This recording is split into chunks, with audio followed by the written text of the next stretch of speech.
patnubay at gabay ng magulang ay kailangan sa mga batang manonood.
Welcome to Survivor Philippines Celebrity Double Showdown!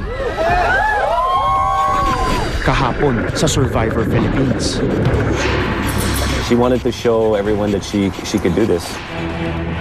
Lahat going for the immunity bracelet!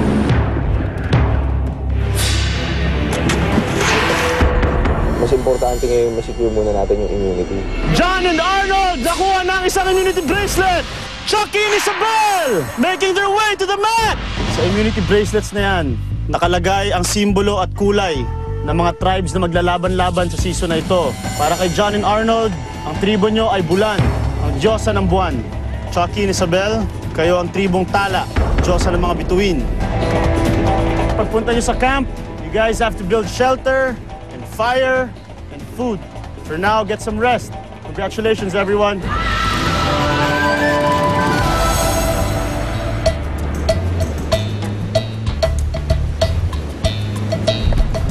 Bro. Right there. Look. Wait. Let me see that. Anel. Hey, see that? Like, ready, one? Ito, yung mga, panay stress, ay panagugutom, tumatawa instead na magalit. Halika, tawa. Kumukha ni Arnold yung ex ko. Sino? Hindi, boyfriend naman na lang. Ay? May boyfriend kaya ako, ba't nabubutan? Ano boyfriend nila? Ayaw nga pala. Pwede dito lang sa isla. Nag-enjoy lang ako at alam ng maraming tao na may boyfriend ako at yung ginagawa ko, pangaharot lang ng mga kaibigan ko na lalaki. Sige mo, hug lang yun. Mukha mo pa naman yung ex ko. I'll make you utensils. Nagawa ka niyo. Gawin na ako? Yeah. Ayan. At saka, Arnold mga crack din. Hindi na ako magkukwit. Oh, yun naman pala eh.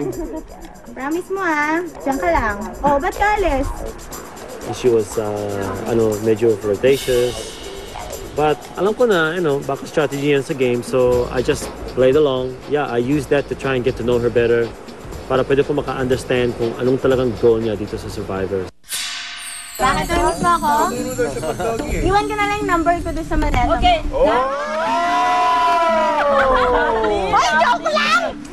Don't mess with the rugby boy. Arnold, listen to this. You don't need to give your cell phone number. Okay. You know why? Just give your Facebook name. Hindi ko alam kasi kung ano talaga yung gusto nila pero sabi naman nila Arnold tsaka ni Aifa na yun, for the fun of the group daw. Pero who knows, diba, in the future, malay mo pagbalik namin lahat, hindi natin alam. Pero ang alam ko, we're all just having fun together. Kasi nagpinapansin ni Arnold!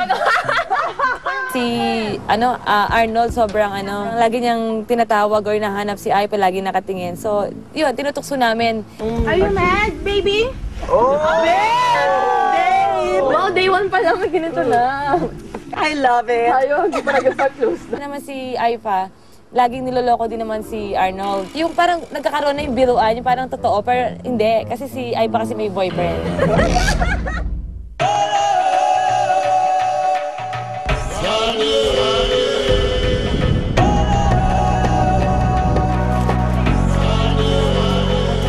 Me and Chopper went around looking for food. Bakit?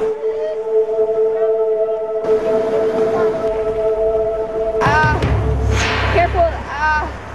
You good? Stay here. Nakabay. It was low tide there. And on our island, low tide, there's a lot of corals there. So she was walking where it's slippery, and then she fell, so she ended up hitting her, I think her arm and her butt. I was trying to look for shells, and then it was rocky kasi, and then may mga green lumot, and it was very slippery, so wala, na-slide din ako. So wala lang, it's just a scratch. It's not that big. Sampalok? Yeah, but we're not sure what it is.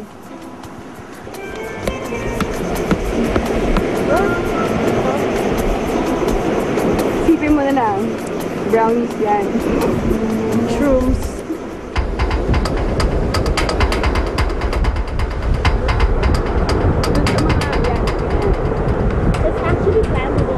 And I tried to climb the coconut tree, but I failed because it's too much and it masakit sa paa.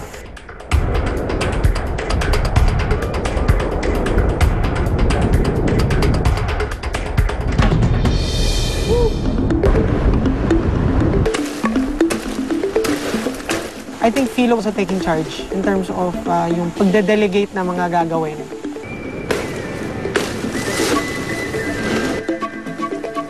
I wasn't expecting him to be like this because I was expecting him to be worse. He gets mad easily, he gets annoyed easily, parang iirita siya easily, but like how he is here is actually very surprising. Where your left foot is.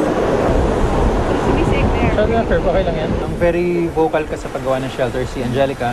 Yung iba, nag-contribute din, nagbibigay ng mga kaalaman nila. Pero mas nangibabaw yung pagiging vocal ni Angelica. So you want to lift it as one piece? Yes, here. Then you have to tie already. 4. Mga bamboos. Ayan, tas gano'n na lang. Okay. So let's try that. Let's lift it up. So una kalat-kalat eh, parang hindi ko baka walang magawa, nagkakapaan pa lahat, hindi mo alam kung magbibigay ka ng directions or suggestions kasi baka sabihin, bossy ka or ganon. Ano lang siya, very vocal lang siya sa mga thoughts niya. Kailangan pag may nakita siya, may sasabihin siya about it. Go, sige, go. Yung iba, nakikita ko sa mga mukha nila na parang, ano ba ito? Ba't utos ng utos? Down here, up there. Upag na lang ito. Rahod, matibay yan. Super. We need to secure it some way here, ah. Taas, ah.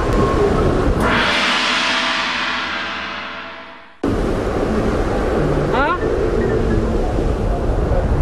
Like right there, like far.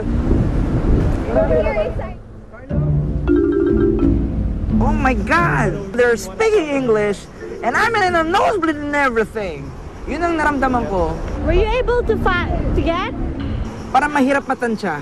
Are we supposed to be given unlimited water? Ellen, impression ko sa kanya para siyang bata. Nakakuha ka? Parang bata lang na nagrereklamo na, ayan, kinuha mo yung candy ko. Parang ganun yung dating ng pananalita. My tribe mates are surprised that I can do like, I can weave, I can like tie knots, because like, if you look at me, you won't expect. Growing up, I grew up with boys.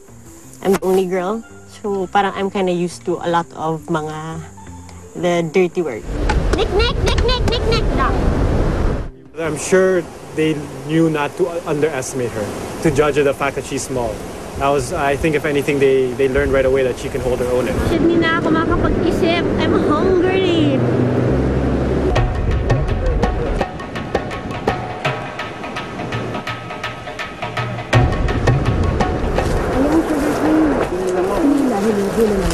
Pero maano yan ha, pag mo hawakan dito maraming Ako yung pinakaunang nakakuha ng sugarcane. Siyempre, nasa katawan, so dapat ibagay. Ang lakas mo. Uy, may immunity. Uy, crap, pwede to. Protina to ha, protina yan. Lahat dito, protina. Yan. Shucks, nangangagat to. Naghanap ako kagad ng pagkain kasi kahit may shelter, I'm sure lahat kami ang hahanapin namin kung anong mangunguya namin sa oras na yon at paggabi na. Naglasa. Sipsipin mo? Hindi, matamis. Halika na. Teka. Ugat ito ha. Ano? Mukhang marami. Sinama mo kasi yung ugat, oh. Kahit na. Pagkain din yan. Aray! Ay, sorry. Yun naman pala eh. Actually, yung sugarcane nakatulong talaga. Kasi madami siya eh, so hindi siya nakaka-fill ng stomach, pero the fact na may sinisip-sip ko matamis. Ang sarap. Yes. Dali, sandali. Thank you, God, na binless mo kami. Meron kaming prutas, meron kaming apoy. Yeah. Cut the end pala of the shell para masipin. Yung kinain naming tubig, nilagyan namin sa sinaing yung salt water. Yung lumabas naman sobrang alat. Little do we know na yung mga shell pala na yun, ang daming buhangin sa loob. First time ako kumain ng buhangin sa buong buhay ko. Biro mo, kumakain ka. So how do you eat that seashell? Someone show me how. Leave some for Yeah. dinner. You know, dapat na-cut natin yung tail niya. Pretty good. Para masipsip natin. It's not bad, dude. Para siyang ano, soma na maalat.